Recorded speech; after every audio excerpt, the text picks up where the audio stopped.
Gue nggak gila-gila masuk surga, say. Gue mah di neraka juga udah nggak apa-apa. Happy, ketemu temen-temen gue banyak. Siapa tahu nanti gue bisa bikin acara di situ. Ketemu Michael Jackson. Nah, ketemu Michael Jackson. Ketemu siapa lagi? Whitney mau meninggal? Belum. Bukan, penyanyi reggae cewek yang meninggal gara-gara overdosis itu siapa? White siapa tuh? Amy Whitehouse. Gue ketemu Amy Whitehouse di neraka. Terus gue ketemu siapa lagi? Oh, gue mending masuk neraka aja. Di situ gue banyak ketemu sama artis juga. Bukan artis Indonesia ya, males banget.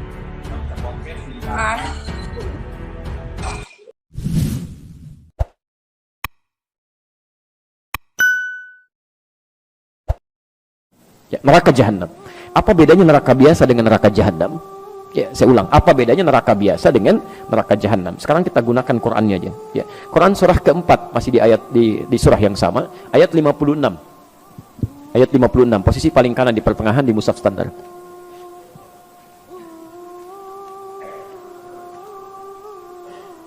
Baik, ini yang tidak menggunakan kata jahanam, cuma neraka saja. Nar. Kan yang tadi bunuh biasa tempatnya di mana? Neraka. Baik, sekarang yang kedua jahanam. Kita ambil yang neraka biasa dulu ya, sebelum ke neraka jahanam. Yang biasa dulu. Baik. Ada ayatnya? Innal ladzina kafaru bi ayatina sawfa nuslihim nara. Orang-orang yang selalu ingkar dengan petunjuk-petunjuk kami, kalau ada kata kafar, ini bukan menunjukkan orangnya. Awas, hati-hati. Bukan menunjuk orangnya, tapi pada perilakunya. Baik, tapi pada perilakunya. Jadi ada orang-orang yang perilakunya menyimpang dari aturan Allah. Maaf, kalau yang tidak beriman menyimpang, wajar karena nggak ada imannya. Saya mau tanya, ada nggak orang Islam yang menyimpang dari aturan Allah? Ada. Diajak sholat, susah. Dengar azan marah-marah misalnya. Diajak ngaji, ngajak berselisih. Bisa terjadi itu. Ya, ada.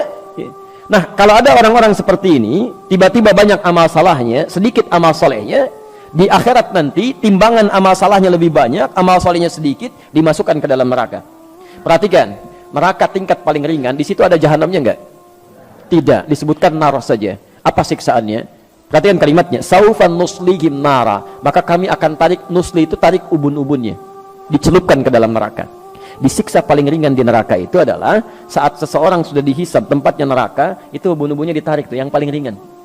Dari kata nusli, ya, tasla naran hamiyah, gitu kan? Ada disebutkan, ada sebagian tempat yang disebutkan. Jadi kalau ada kata asla yusli, nusli, itu ubun-ubun yang ditarik begini.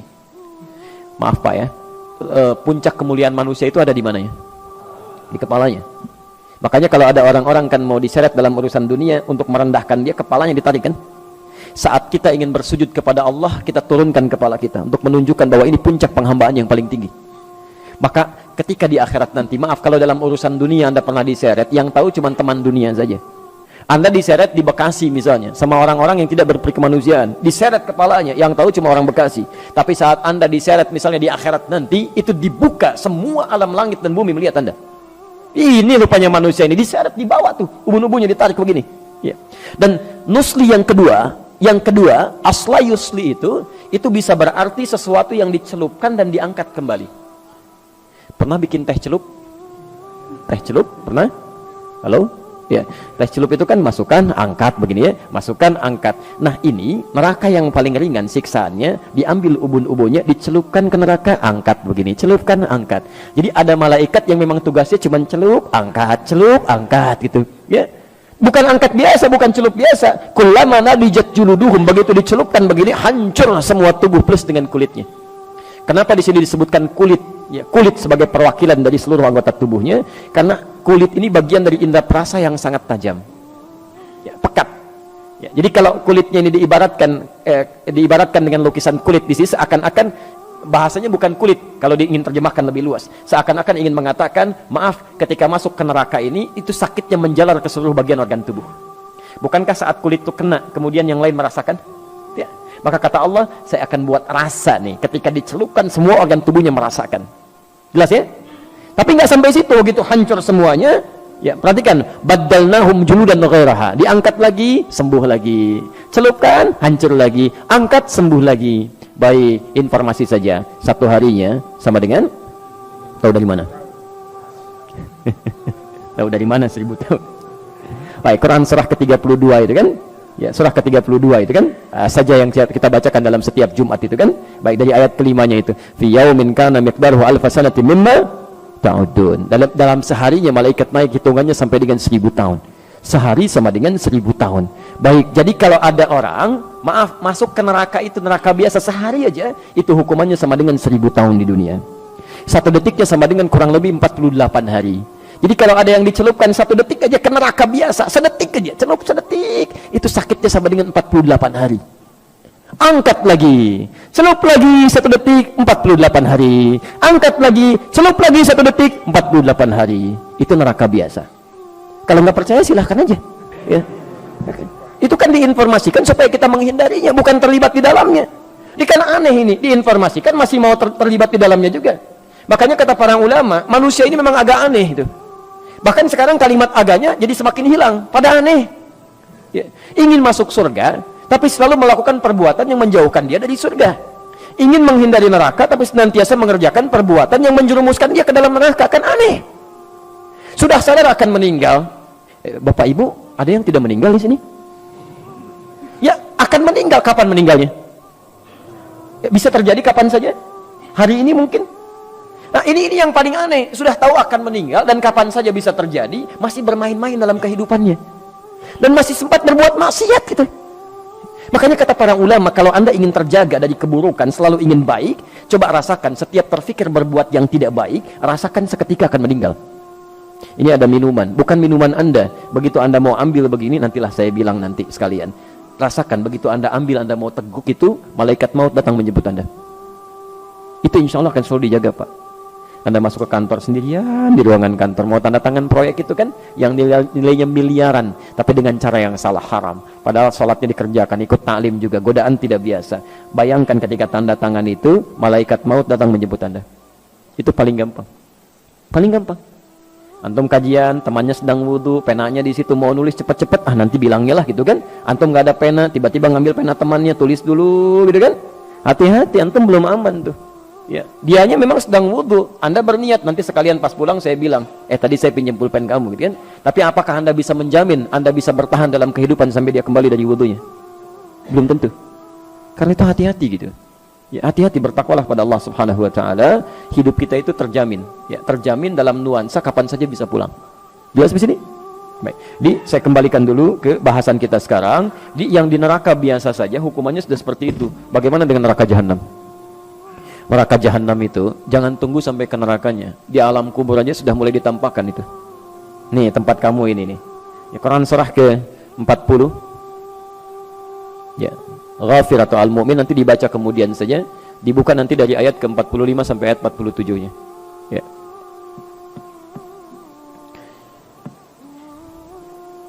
An-naru yu'radu 'alaiha ya ghuduwwan wa 'ashiyya. Di neraka ditampilkan kepada orang-orang ini di setiap pagi dan petang. Setiap waktu neraka aja dikasihkan pada dia tuh. Tampilkan. Dan mohon maaf ya, mohon maaf. Orang-orang yang masuk neraka jahanam, pernah dengar istilah ini? Dengar istilah ini? Masuk surga tanpa hisab, pernah dengar? Baik, itu sering kita dengar. Tapi Anda juga mesti dengar. Ada orang masuk neraka tanpa hisab. Masuk neraka tanpa hisab, saking cepatnya masuknya itu. Dalam tanda petik ya, saking cepatnya. Quran surah ke-18 Al-Kahf ayat 100 sampai 101. Posisi paling kiri sebelah atas ke pertengahan.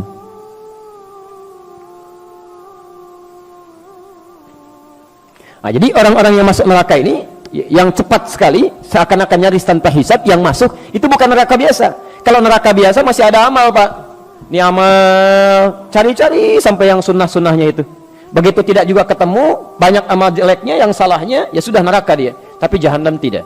Wa aradna jahannam yawma idzil kafirina arba. Jadi saat hisab itu, proses di hari kiamat, nanti kita akan saksikan sendiri, wallahu a'lam bissawab. Saat orang mulai melihat, ya maaf ya, ada orang yang cepat melewati sirat tuh, cepat langsung masuk ke surganya. Bahkan dari sejak nerima kitabnya, ada yang dari kanannya senang luar biasa, ada yang mohon maaf di belakang punggungnya, ada dia merasa ketakutan luar biasa. Tiba-tiba ada orang-orang yang tegangnya luar biasa. Saya nanti di mana ya?